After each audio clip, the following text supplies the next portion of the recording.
Petroleum मसनूआत की कीमत में मुतवक्के इजाफे पर शहरियों का कहना है कि हुकूमत आवाम को रिलीफ दे, पेट्रोलियम मसनूआत की कीमतों में इजाफा ना किया जाए।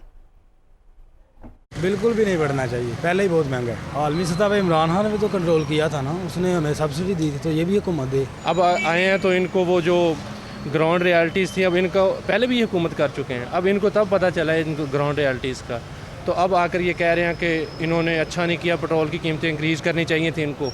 अब ये फिर इससे अच्छा तो वो जो नया पाकिस्तान था, अब ये पुराने पाकिस्तान के नारे लगा रहे हैं, ये तो एक मिक्स अचार सा बना दिया है इन्होंने। ये 86 की इन्होंने 400 ते पेट्रोल ले जाना, बेड़ा गर्क कर छड़ना है मुल्क का। गवर्नमेंट उनको केड़ी लैके आई है जी असी मुतमिन हो जाइए, है ही नहीं, असी मुतमिन किसी को भी नहीं है। इससे जो लास्ट गवर्नमेंट थी उसने टैक्स जैसे कि रिलीफ दिया हुआ था टैक्स में, तो इस गवर्नमेंट को भी चाहिए कि टैक्स ना बढ़ाए फ्यूल के ऊपर, क्योंकि हर एक चीज़ फ्यूल के साथ लिंक है। तो जब फ्यूल की प्राइसेस बढ़ेंगी तो ऑटोमेटिकली महंगाई और बढ़ जाएगी। बड़े लोगों को इससे कुछ नहीं फ़र्क पड़ता, ठीक है ना।